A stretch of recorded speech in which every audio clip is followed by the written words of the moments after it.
নমস্কার বন্ধুরা, প্রতিবারের মতো আবারও সকলকে স্বাগত জানাই আমাদের চ্যানেল রসনা বাসনা বাঙালিয়ানায়। আমাদের চ্যানেলের পক্ষ থেকে সকলকে জানাই গণেশ চতুর্থীর অনেক শুভেচ্ছা। গণেশ চতুর্থী উপলক্ষে গণেশকে ভোগ নিবেদনের ক্ষেত্রে সবথেকে আগে মনে আসে মোদক বা লাড্ডুর কথা। তাই আজ আমি আপনাদের সাথে শেয়ার করতে যাচ্ছি বেসনের লাড্ডু। যারা বেসনের লাড্ডু বানাতে গিয়ে বারে বারে ব্যর্থ হয়েছেন, লাড্ডু ভেঙে যায় বা শক্ত হয়ে যায়, আজকের ভিডিওটি তাদের জন্য। পুরো ভিডিওটি দেখলে বুঝতে পারবেন আমি নিখুঁতভাবে এখানে দেখানোর চেষ্টা করছি কিভাবে দানাদার খাস্তা পারফেক্ট লাড্ডু অনায়াসে বাড়িতে বানানো যায়। তাহলে চলুন আপনাদেরকে দেখাই কিভাবে পারফেক্ট বেসনের লাড্ডু বানাচ্ছি আমার স্টাইলে।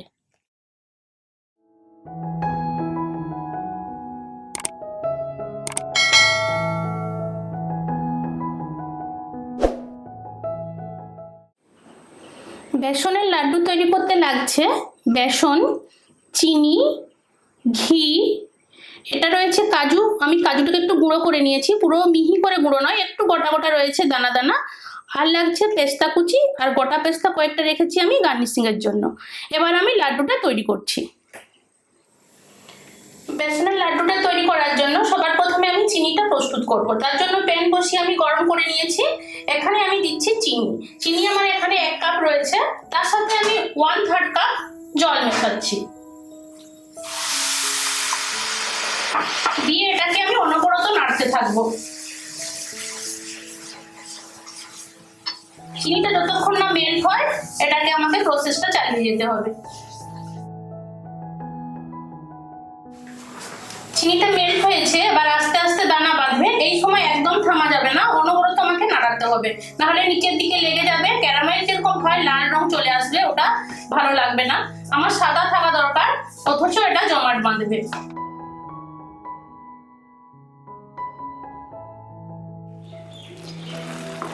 চিনিটা আবার আস্তে আস্তে জমাট বাঁধবে। এবার এর মধ্যে আমি 1 টেবিল স্পুন ঘি দিয়ে দিচ্ছি। ঘি দিলে কি হবে, চিনিটা বেশ সিল্কি হবে এবং এর মধ্যে ঘিয়ের পুরো স্মেলটা চলে যাবে। যেহেতু এটা আমি লাড্ডুর মধ্যে দেবো, তখন লাড্ডুর মধ্যেও খুব একটা ভালো সুন্দর ফ্লেভার পাওয়া যাবে ঘিয়ের। এটা বানাতে কোনো প্রসেস নেই, শুধুমাত্র চিনিটার মধ্যে একটু জল দিয়ে মেল্ট করতে হবে এবং চিনিটাকে নাড়াতে নাড়াতে দ্বিতীয়বার এটাকে জমাট বাঁধাতে হবে। এটাই হলো এর প্রসেস। এটাকে বুড়া বা তাঘার বলে, যে কোনো সুপার মার্কেটেও পেয়ে যাবেন, কিন্তু বানাতেও বিশাল কিছু সময় লাগে না বা কঠিন নয়। তার জন্য এটা অনায়াসে আপনারা বাড়িতে বানিয়ে নিতে পারেন। একবার বানিয়ে এটাকে স্টোরও করতে পারেন। বিভিন্ন ধরনের যখন লাড্ডু বানাবেন তখন এটা মিশিয়ে নিতে পারেন, বারে বারে বানাতে হবে না। এই যে এটা আমার আস্তে আস্তে এবার জমাট বাঁধছে। এই সময় থামলে হবে না, পুরো নেড়ে যেতে হবে। এই বুড়া বা তাঘার বানানোর একটাই কন্ডিশন, বেসান রেখে এটাকে অনবরত করে চালিয়ে যেতে হবে প্রসেসটা, থামলে চলবে না। আর গ্যাসের ফ্লেম একদমই লো থাকবে, হাইয়ের দিকে একদম যাবে না, তাহলে এটা পুড়ে যাবে। ভালো সুন্দরভাবে যে বুড়া বা তাঘার বলছি ওটা তৈরি হবে না। এই যে এটা জমাট বাঁধতে শুরু করে দিয়েছে। এই সময় গ্যাসটা অফ করে দিলাম, দিয়ে এই গরমটার মধ্যে এটা হয়ে যাবে। এই দেখুন কি সুন্দর দানা দানা হয়েছে, পুরো স্মুথ নয়, দানা দানা রয়েছে, দেখতে পাচ্ছেন পুরো দানা দানা রয়েছে। এটা যখন লাড্ডুর মধ্যে দেব তখন মুখে দানা দানা পড়বে। এটা আমার নরম খুন্তিটা, এটাই হচ্ছে না, আমি খুন্তিটা চেঞ্জ করছি।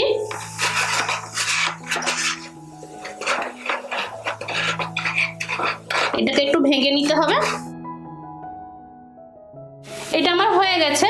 এটাকে আমি গ্রাইন্ডারেও হালকা একটু ঘুরিয়ে নিতে পারি, কিন্তু পাউডার করলে চলবে না, যেন ওরকম দানা ভাবটা থাকে। না হলে হাতে একটু ঠান্ডা হলে ম্যাশ করে নিয়ে যে মোটা চালুনিগুলো হয় ওর মধ্যে চালিয়ে নিলেও এটা বেশ ভালো সুন্দরভাবে পাওয়া যাবে। বেশ, এটা আমি সরিয়ে রাখছি। এবার লাড্ডুর আমি দ্বিতীয় স্টেপে যাচ্ছি। আবার আমি প্যানটা বসিয়ে প্রিহিট করে নিয়েছি। এর মধ্যে এবার আমি বেসনটা দিয়ে দেবো। বেসনটাকে আমি শুকনো খোলায় একটু নেড়ে নেব, ড্রাই রোস্ট করে নিচ্ছি আর কি। গ্যাসের ফ্লেম আমার একদমই লো রয়েছে, হালকা আঁচে আমি বেসনটাকে ঝুরঝুরে করে ড্রাই রোস্ট করব। ড্রাই রোস্ট করার একটাই সুবিধা, বেসনের মধ্যে যে একটা কাঁচা গন্ধ থাকে ওটাও চলে যাবে। অনেক সময় দোকান থেকে আমরা যখন কিনি অনেক দিনের প্যাকেটেও থাকে, তার জন্য একটা বাজে স্মেল আসে, ওই স্মেলটাও চলে যাবে। এখানে একটা কথা বলে রাখি, বেসন চিনি যেটা আমি প্রসেস করলাম বুড়া বা তাঘার, আর রয়েছে আমার ঘি। এটা রেশিও কিন্তু পারফেক্ট চাই।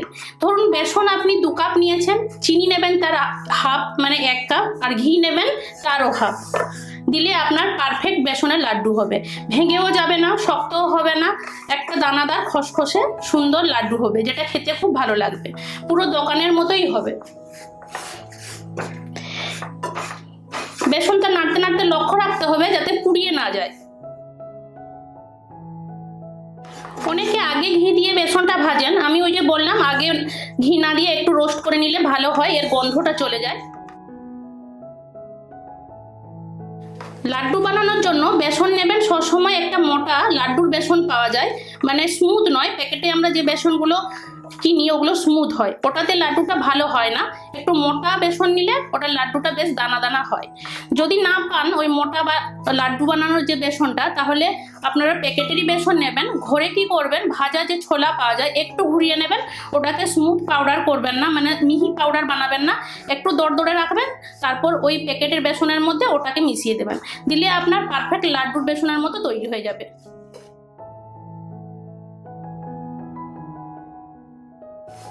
এটা হয়ে গেছে, ভাজার একটা সুন্দর গন্ধ বেরিয়েছে। এটা মোটামুটি আমি 10-12 মিনিট এরকম ড্রাই রোস্ট করলাম।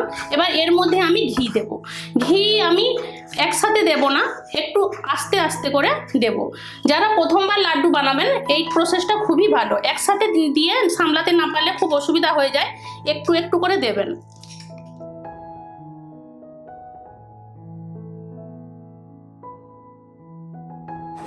ঘিটা আমার মিশে গেছে ভালোভাবে, আর একটু লাগবে।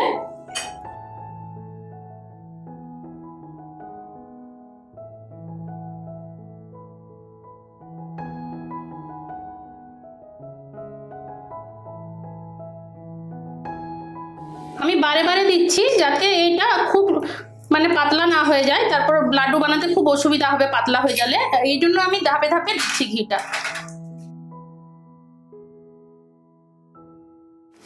মেজারমেন্ট কিন্তু আমার সেই একই রয়েছে, যেমন আমি যে কাপেরই নিয়েছিলাম 2 কাপ বেসন, 1 কাপ দিয়েছি চিনি, আর তার হাফ কাপ দিয়েছি আমি ঘি।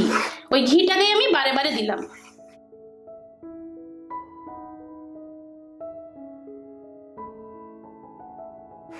এই যে দেখুন পুরো দানা দানা রয়েছে, স্মুথ নয়, দানা দানা রয়েছে।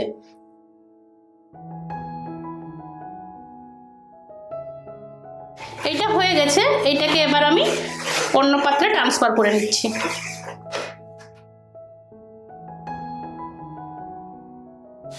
এটা খুবই গরম রয়েছে, ঠান্ডা হওয়ার জন্য একটু আমি সময় নেব, তারপর আমি দেখাচ্ছি বাকি প্রসেসটা।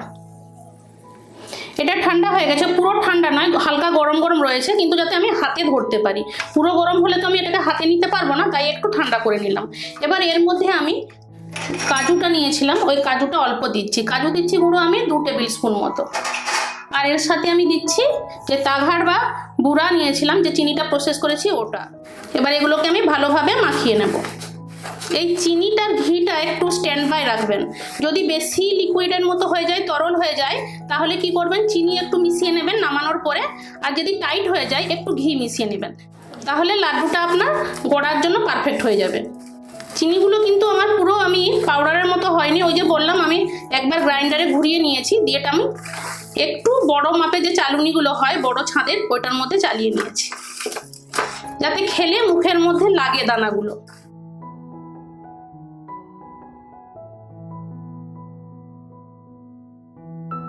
এই যে হয়ে গেছে আমার সুন্দর, এটাকে এবার আমি লাড্ডুর আকারে গড়ে নেব।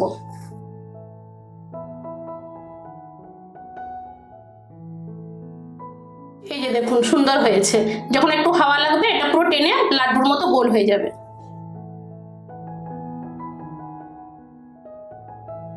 আর কয়েকটা আমি বানিয়ে নেবো একই প্রসেসে।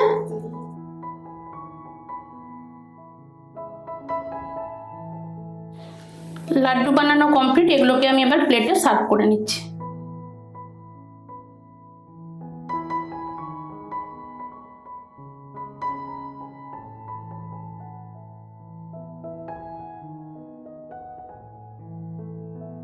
দেখলেন তো বন্ধুরা কিভাবে বানালাম বেসনের লাড্ডু।